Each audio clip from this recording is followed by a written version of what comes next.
മലയാള സിനിമയിൽ അധികമാരും ശ്രദ്ധിക്കാത്ത ഏതാനും ചില ചിത്രങ്ങളെ പറ്റിയിട്ടാണ് ഇന്നത്തെ വീഡിയോയിൽ പറയാൻ പോകുന്നത്. ആദ്യമായിട്ട് പൊന്നു PG വിശ്വംഭരൻ സംവിധാനം ചെയ്ത് 1987 പുറത്തിറങ്ങിയ ഒരു മലയാള സിനിമയാണ് പൊന്ന്.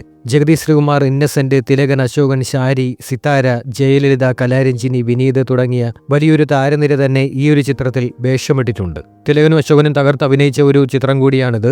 ഈ ഒരു ചിത്രത്തിലെ തിലകന്റെ കഥാപാത്രം കാണുമ്പോൾ തിലകനോട് നമുക്കൊരു വെറുപ്പ് തോന്നും. അത്രത്തോളം തന്നെ ഗംഭീരമായിട്ടാണ് ആ ഒരു വേഷം അദ്ദേഹം കൈകാര്യം ചെയ്തിരിക്കുന്നത്. ഒരു നെഗറ്റീവ് റോളാണ് ഇത്. കാലം തെറ്റിയിറങ്ങിയ ഒരു സിനിമ എന്ന് വേണമെങ്കിലൊക്കെ നമുക്ക് പറയാം. ഇതിന്റെ ക്ലൈമാക്സ് ഭാഗത്തൊക്കെ വരുന്ന മാസ് രംഗങ്ങളൊക്കെ ഒരുപക്ഷെ ഇന്നത്തെ കാലത്ത് നല്ല രീതിയിൽ വർക്കൗട്ട് ആകുമായിരുന്നു. അന്നത്തെ കാലത്തെക്കാളും നല്ലൊരു അറ്റൻഡ് തന്നെയാണ് ഈ ഒരു സിനിമയിൽ സംവിധായകൻ നടത്തിയിരിക്കുന്നത്. ഈ ഒരു ചിത്രം കാണാത്തവർ തീർച്ചയായിട്ടും ഇത് മിസ് ചെയ്യരുത്. യൂട്യൂബിൽ ഈ ഒരു സിനിമ അവൈലബിൾ ആണ്, നിങ്ങൾ കണ്ടു നോക്കുക. അടുത്തത് കലികാലം എന്ന് പറയുന്ന സിനിമയാണ്. 2012 പുറത്തിറങ്ങിയ ഒരു സിനിമയാണിത്. റെജി നായരാണ് ഇതിന്റെ രചനയും സംവിധാനവും നിർവഹിച്ചിരിക്കുന്നത്. പ്രധാനമായിട്ടും ബന്ധങ്ങളെ കേന്ദ്രീകരിച്ചുകൊണ്ടുള്ള ഒരു ചിത്രമാണിത്. ഒരു അമ്മയുടെയും 3 കുട്ടികളുടെയും കഥയാണ് ഈ ഒരു ചിത്രം പറയുന്നത്. അവാർഡ് ജേതാവായിട്ടുള്ള മധു അമ്പാട്ടാണ് ഈ ഒരു ചിത്രത്തിന്റെ ഛായാഗ്രഹണം നിർവഹിച്ചിരിക്കുന്നത്. ആകാശദൂത് എന്ന ഒരു സിനിമയ്ക്ക് ശേഷം ONV കുറുപ്പും ഔസേപ്പച്ചനും വീണ്ടും ഒന്നിക്കുന്ന ചിത്രം കൂടിയാണിത്. ഈ ചിത്രത്തിൽ പ്രധാന കഥാപാത്രത്തെ അവതരിപ്പിച്ചിരിക്കുന്നത് ശാരദയാണ്. ശാരദയോടൊപ്പം തന്നെ ലാൽവു ലക്സും, അശോകനും, സുരേഷ് കൃഷ്ണയും, ഷാരിയും, ലിയോണ ലിഷോയും, സാധിക വേണുഗോപാലും ഒക്കെ ഈ ഒരു സിനിമയിൽ വേഷമിട്ടിട്ടുണ്ട്. അത്യാവശ്യം കണ്ടിരിക്കാൻ പറ്റിയിട്ടുള്ള ഒരു ഡ്രാമ സിനിമയാണിത്. അടുത്തായിട്ട് റിതം. ഒരു കൂട്ടം സുഹൃത്തുക്കളുടെയും അവരുടെ ബന്ധങ്ങളുടെയും കഥ പറയുന്ന ഒരു സിനിമയാണ് റിതം. ആര്യൻ, ദിലീപ്, നിർമ്മൽ, പ്രിയ എന്നിവർ ഫാദർ ഗബ്രിയലിന്റെ പരിചരണത്തിൽ വളരുന്ന അനാഥരായിട്ടുള്ള ചെറുപ്പക്കാരാണ്.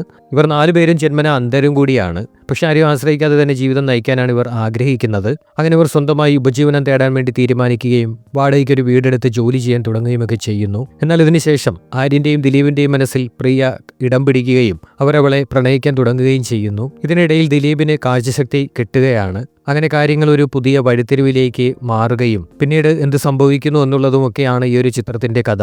ചിത്രകൂടം, ചിലന്തി എന്നീ ചിത്രങ്ങൾക്ക് ശേഷം സംവിധായകൻ MS പ്രദീപ്കുമാറാണ് ഈ ഒരു ചിത്രം സംവിധാനം ചെയ്തിരിക്കുന്നത്. ചിത്രകൂടം എന്ന് പറയുന്ന സിനിമയും നിങ്ങൾക്ക് അത്യാവശ്യം കണ്ടിരിക്കാൻ പറ്റിയിട്ടുള്ള ഒരു സിനിമ തന്നെയാണ്. ഒരച്ഛന്റെ മരണശേഷം സഹോദരിമാരായിട്ടുള്ള മായയും മാളുവും ഉപജീവനത്തിനു വേണ്ടി പാടുപെടുന്നതും അവരെ സഹായിക്കുന്നതിനായി അവരുടെ മുത്തശ്ശി അവർക്ക് അനുയോജ്യരായിട്ടുള്ള വരന്മാരെ അന്വേഷിക്കുന്നതുമൊക്കെയാണ് ചിത്രത്തിന്റെ കഥാഗതി. അഭിനയ്, ജഗദീഷ്, ഇന്നസെന്റ്, മാളാരവിന്ദൻ തുടങ്ങിയവരൊക്കെയാണ് ചിത്രത്തിൽ പ്രധാന കഥാപാത്രങ്ങളെ അവതരിപ്പിച്ചിരിക്കുന്നത്. അടുത്തായിട്ട് അച്ഛൻ എന്ന് പറയുന്ന ഒരു സിനിമയാണ്. അലി അക്ബർ ആണ് ഈ ഒരു ചിത്രം സംവിധാനം ചെയ്തിരിക്കുന്നത്. 2011 ഈ ഒരു ചിത്രം പുറത്തിറങ്ങിയിരിക്കുന്നത്. അച്ഛൻ എന്ന പേരിൽ SR രവീന്ദ്രൻ എഴുതിയ നാടകത്തെ അടിസ്ഥാനമാക്കിയാണ് ഈ ഒരു ചിത്രം നിർമ്മിച്ചിരിക്കുന്നത്. അദ്ദേഹം തന്നെയാണ് ഈ ഒരു ചിത്രത്തിന്റെ തിരക്കഥയും ഒരുക്കിയിരിക്കുന്നത്. ഈ ഒരു ചിത്രം നിർമ്മിച്ചിരിക്കുന്നത് അലി അക്ബറിന്റെ വൈഫാണ്. അതുപോലെ തന്നെ ഇതിന്റെ സംഗീതം ഒരുക്കിയിരിക്കുന്നത് അദ്ദേഹത്തിന്റെ മകളുമാണ്. ജീവിതത്തിൽ ഒറ്റപ്പെട്ടുപോയ മേജർ മാധവ് മേനോൻ എന്ന് പറയുന്ന ഒരു കഥാപാത്രത്തെയാണ് തിലകൻ അവതരിപ്പിക്കുന്നത്. അദ്ദേഹവും ഒരു മെയിൽ നഴ്സായിട്ടുള്ള രഹിതനും തമ്മിലുള്ള വൈകാരിക ബന്ധങ്ങളെയാണ് ഈ ഒരു ചിത്രം പറയുന്നത്. രഹിതൻ എന്ന് പറയുന്നത് മേജറിനെ തന്റെ ഒരു പിതാവിനെ പോലെയാണ് കാണുന്നത്. എന്നാൽ ഇതിനിടയിൽ മേജറെ കൊല്ലാനും അയാൾ ആലോചിക്കുന്നുണ്ട്. പക്ഷെ അയാൾക്കതിനെ സാധിക്കുന്നില്ല. പിന്നീട് അയാൾക്ക് കിട്ടുന്ന സർക്കാർ ജോലിയൊക്കെ അയാൾ ഉപേക്ഷിക്കുകയാണ്. ഇതിനുശേഷം സംഭവിക്കുന്ന ചില കാര്യങ്ങളാണ് ഈ ഒരു ചിത്രം പറയുന്നത്. തിലകന്റെ അഭിനയ മുഹൂർത്തങ്ങളൊക്കെ ഉള്ള നല്ലൊരു സിനിമയാണിത്. അപ്പോൾ നിങ്ങൾക്ക് താല്പര്യമുണ്ട് എന്നുണ്ടെങ്കിൽ ഈ ഒരു സിനിമ കണ്ടു നോക്കാവുന്നതാണ്. ഇതും യൂട്യൂബിലുണ്ട്. അവസാനമായിട്ട് അലി അക്ബർ തന്നെ സംവിധാനം ചെയ്ത മറ്റൊരു സിനിമയാണ് ഐഡിയൽ കപ്പിൾ.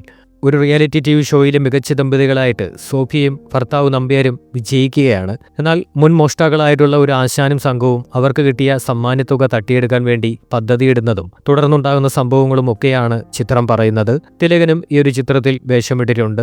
തിലകനോടൊപ്പം തന്നെ നാസറും, വിനീതും, ഉഷൗദപ്പും, ജഗതിയും, ഇന്ദ്രൻസും, ലക്ഷ്മി മേനോനും ഒക്കെ ചിത്രത്തിൽ വേഷമിട്ടിട്ടുണ്ട്. ഈ ഒരു ചിത്രവും നിങ്ങൾക്ക് യൂട്യൂബിൽ അവൈലബിൾ ആണ്. ഇന്നത്തെ വീഡിയോയിൽ പരിചയപ്പെടുത്തിയിട്ടുള്ള എല്ലാ ചിത്രങ്ങളും യൂട്യൂബിൽ അവൈലബിൾ ആണ്. നിങ്ങൾക്ക് കയറി നോക്കാവുന്നതാണ്. ഈ വീഡിയോയിൽ നിങ്ങൾ കണ്ടിട്ടുള്ള സിനിമകൾ ഏതൊക്കെയാണെന്നും നിങ്ങൾക്കിതിൽ ഏത് സിനിമയാണ് കൂടുതൽ ഇഷ്ടമായത് എന്നും കമൻറ്റ് ചെയ്യുക. ഇതുപോലുള്ള വ്യത്യസ്തങ്ങളായ വീഡിയോ കാണുന്നതിന് വേണ്ടി ചാനൽ സബ്സ്ക്രൈബ് ചെയ്യുക.